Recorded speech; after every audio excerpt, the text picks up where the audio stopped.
Hello friends, good morning to all of you. Today I am start lesson 2 physics, force and laws of motion. Okay, my dear students, lesson 1 you have completed, means motion. Motion lesson is completed. Now we start second lesson, force and laws of motion. Okay, हम लोग आज physics में lesson second पढ़ेंगे.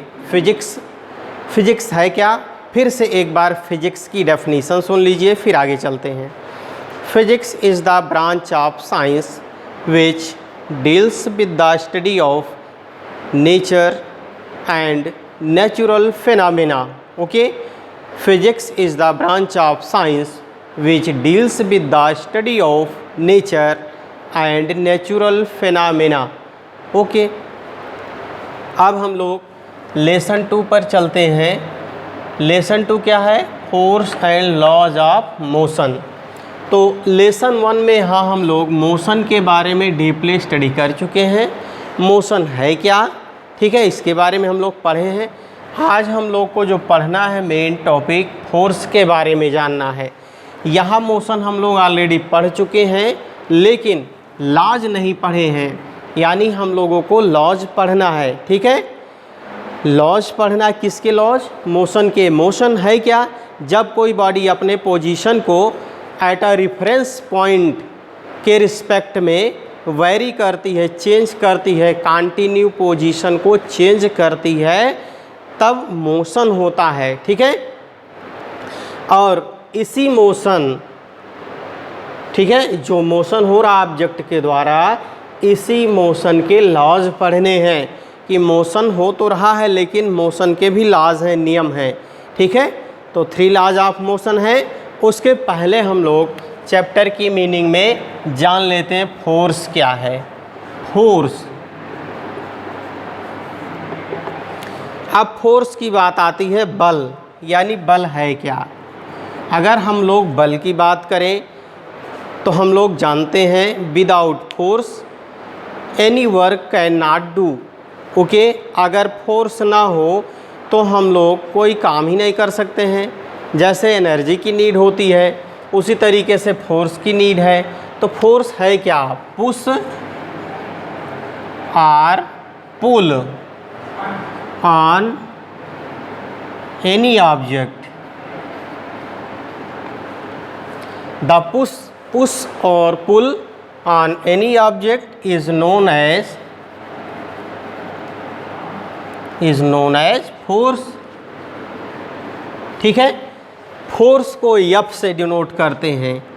F word से हम लोग force को denote करते हैं. ठीक है, अगर इसकी एसआई यूनिट की बात करें, SI unit system of international unit, system of international unit इसकी क्या होती है? न्यूटन. ठीक है, फोर्स की एसआई यूनिट न्यूटन. ठीक है, इसके फार्मूले की बात करें अगर हम लोग, तो formula F equal to M A, F equal to M into A, where F क्या है? Where F equal to force, A equal to acceleration और M equal to mass. F equal to force, A equal to acceleration, M equal to mass. Okay, ये force. ठीक ना. अगर अब हम लोग बात करें इसके आगे, फोर्स जान गए, फोर्स की डेफिनीशन जान गए, यानी फोर्स अप्लाई कहाँ होगा, इसका इफ़ेक्ट कैसे होगा, इसके बारे में हम लोग जानेंगे. फोर्स है क्या? जब किसी बॉडी को हम लोग पुश करें या पुल करें, दबाव डालें, खींचें, ठीक है, अपनी तरफ खींचें या बाहर की तरफ, ठीक ना, पुशिंग करें या पुलिंग करें, तब जो एक्शन होता है उसी को हम लोग फोर्स बोलते हैं. ठीक है, अगर जैसे इसका ध्यान दीजिए, इफ़ेक्ट क्या है फोर्स का?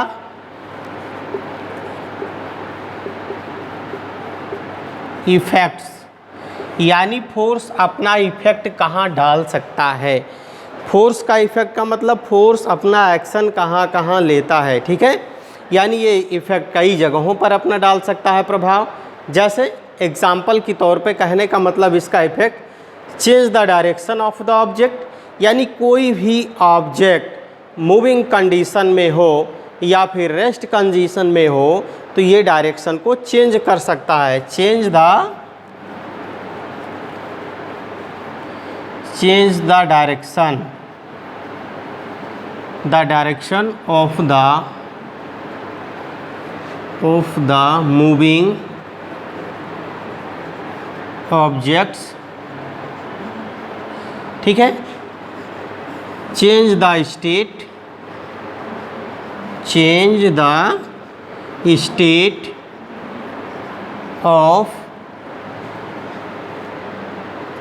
State of the rest of objects. फिर ये ऑब्जेक्ट के रेस्ट पोजीशन को चेंज कर सकता है। जैसे कोई बॉडी रेस्ट में है और फोर्स अप्लाई करते हैं, मूविंग कंडीशन में चली गई, या कोई बॉडी मूविंग में है, ठीक है, मूव कर रही है, और जैसे फोर्स लगाते तो उसकी डायरेक्शन चेंज हो जाए, ठीक है। ईस्ट डायरेक्शन में जा रही हो तो नॉर्थ डायरेक्शन में चेंज हो सकती है, यानी डायरेक्शन को चेंज कर सकता है। पुश करें या पुल करें, किसी बॉडी को पुश करें या पुल करें तब फोर्स अपना एक्शन, ठीक है, लेता है। कहने का मतलब जो इसका इफ़ेक्ट्स है इस तरीके से है, कैसे वो इफ़ेक्ट डालता है। इट कैन स्टॉप, अब ध्यान दीजिए, it can stop moving body.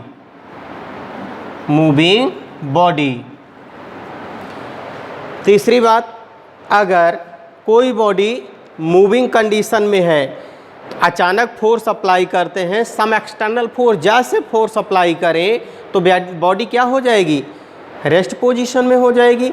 यानी इसका मतलब वहाँ पे ये है कि फोर्स बल अपना प्रभाव डाल रहा है, ठीक है। तो ये इसके इफ़ेक्ट्स हैं, और सारे पॉइंट्स हैं, बहुत सारे पॉइंट एक्सेट्रा, इस तरीके से इसके इफ़ेक्ट्स हैं।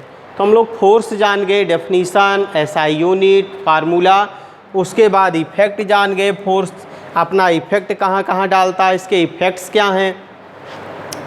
अब हम लोग बात करें आगे टाइप की, कि फोर्स के टाइप्स। तो यहाँ मेनली 2 टाइप हैं, ठीक है। अगर हम लोग बात करें type of force, types of force, तो यहाँ पर there are mainly 2 type of force in class 9th your syllabus. NCERT syllabus में 2 प्रकार के फोर्स हैं आपके सिलेबस में। पहला है बैलेंस्ड फोर्स, ठीक है, balance force.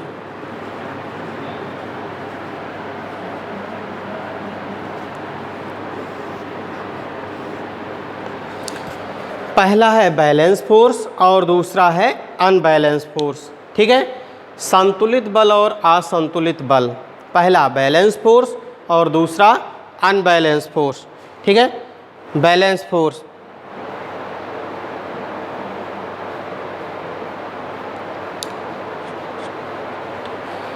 when force exerts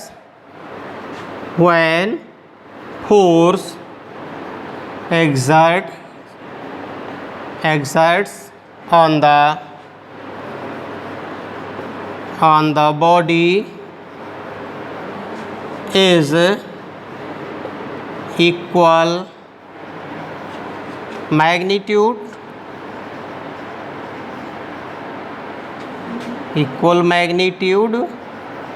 या फिर साइज भी कह सकते हैं। इक्वल मैग्नीट्यूड्स और साइज, इक्वल मैग्नीट्यूड्स और size, but when force exerts on the body is equal magnitudes or size but opposite direction हो, but opposite direction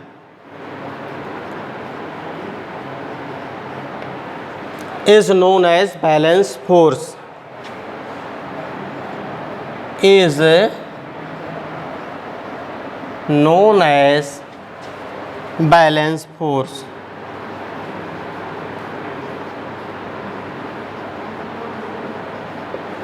फिर से देखते हैं इसकी डेफिनेशन, नोट कर लेंगे हम लोग अपनी कॉपी में, नोट कॉपी में। When force exerts on the body is equal magnitudes या फिर साइज और size but opposite direction is known as balance force. ठीक है, ये बैलेंस फोर्स हो गया। जैसे हम लोग ध्यान दीजिए, एक मेजरिंग एग्जाम्पल के तौर पे आपको समझा रहे हैं। वेटिंग मशीन हम लोग देखे हैं, भौतिक तुला, ठीक है, फिजिकल मशीन, ठीक है। इस तरीके से ध्यान दीजिए, ये आपका कंसीडर कर लेते हैं पलड़ा है। जैसे हम लोग एक तराजू देखे होंगे, तराजू, ठीक है, इस तरीके से यहाँ इसका हैंडल है। अगर हम लोग हैंडल पकड़ करके इस वेटिंग मशीन पे, ठीक है, मेज़र कर रहे हैं कोई चीज़, कंसीडर कर लें यहाँ 1 kg ऑफ पोटैटो या टोमेटो, कुछ भी रख लेते हैं। यहाँ भी क्या करें, 1 kg। अगर 1 kg दोनों में यानी यहाँ भी और यहाँ इक्वल हो गया, क्या, वेट W, ठीक है, यहाँ भी और यहाँ भी इक्वल हो गया, तो इसका मतलब यहाँ पे जो ये रिजल्टेंट है R, ये क्या हो जाएगा, इक्वल हो जाएगा, यानी मैग्नीट्यूड इक्वल हो जाएंगे। अब मैग्नीट्यूड है क्या, यानी यहाँ पे जो बात की गई है मैग्नीट्यूड की, कि इक्वल मैग्नीट्यूड्स, ठीक है। बैलेंस फोर्स है क्या, when the force exerts on the all forces is equal magnitudes is known as balance force.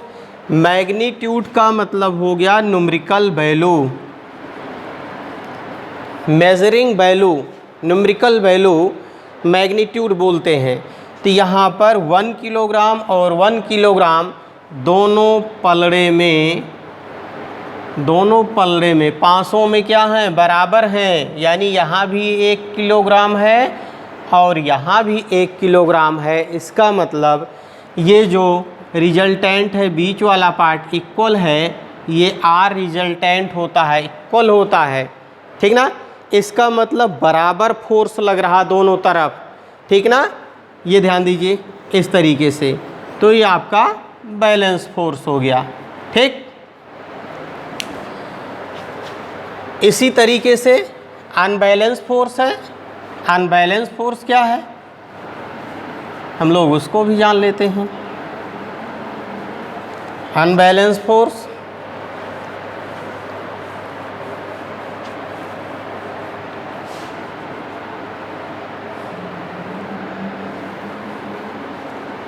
unbalanced force,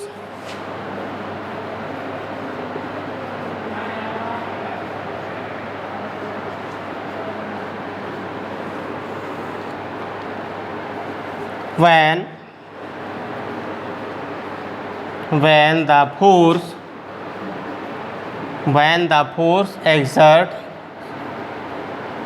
the force exerts on the body is not equal magnitude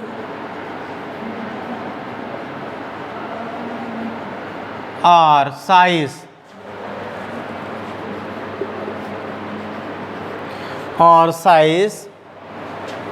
but same direction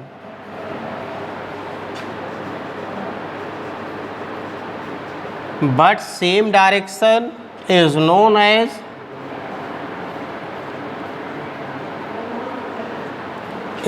as unbalanced force।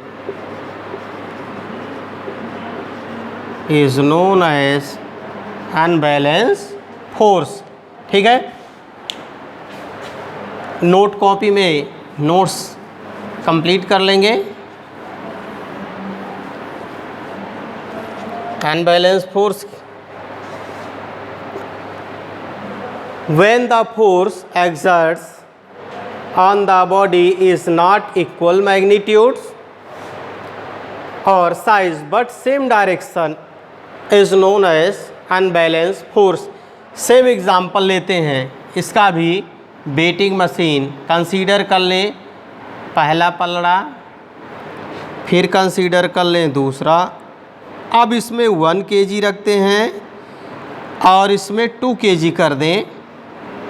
इसमें 1 kg हो गया और इसमें 2 kg हो गया, तब क्या होगा, यहाँ हैंडल लगा दें इस तरीके से पकड़ने के लिए। इसी को R बोलते हैं। ये आपका वेट हो गया W। अब ध्यान दीजिए, है क्या इसमें, जहाँ पे जिस पलड़े में वेट ज़्यादा है झुकाव उसी तरफ हो जाएगा। यानी अब जो इसका डायरेक्शन ये है, इसका डायरेक्शन बदल जाएगा, इस तरीके से चलने लगे, अपोजिट डायरेक्शन हो जाएगा इधर की तरफ, इस तरीके से। क्यों? क्योंकि यहाँ वेट मैक्सिमम है।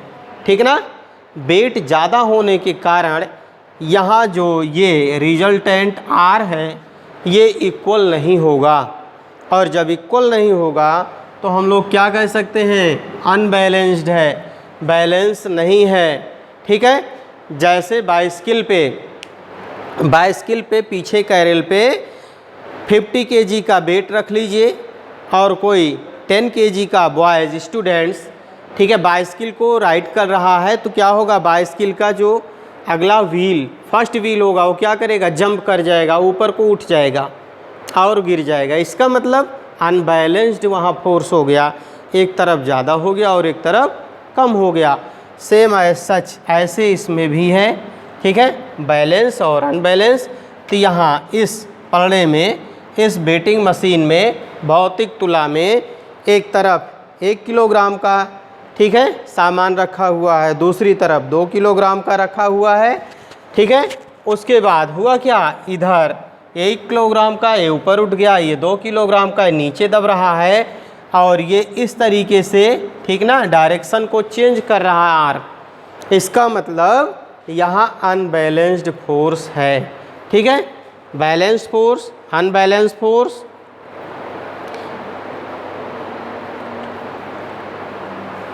अब हम लोग इसके बाद पढ़ेंगे इनर्शिया। ठीक है, inertia.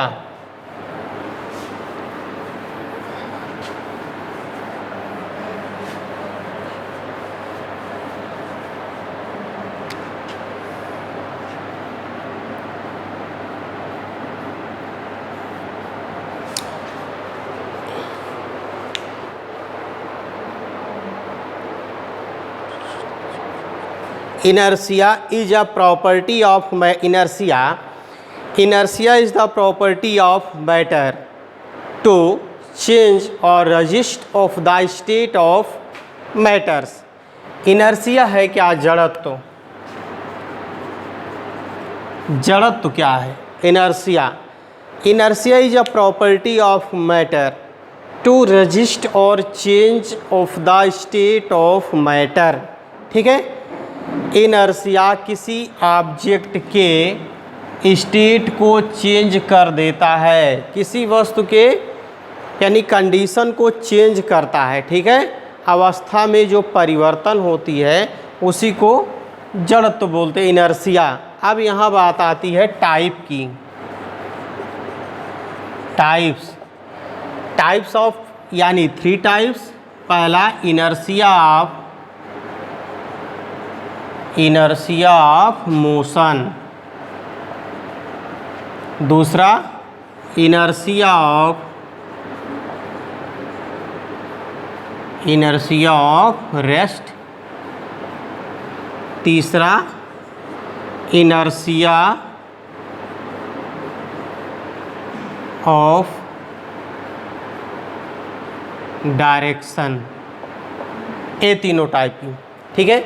Inertia of motion, inertia of rest, inertia of direction, okay. इस तीनों पार्ट्स को हम लोग अगली वीडियो में स्टडी करेंगे, ओके। Thank you. जो भी स्टूडेंट चैनल को सब्सक्राइब नहीं किए हैं वो सब्सक्राइब ज़रूर कर लेंगे, और जो रॉन्ग पार्ट होगा उसको कमेंट में ज़रूर लिखेंगे। Thank you.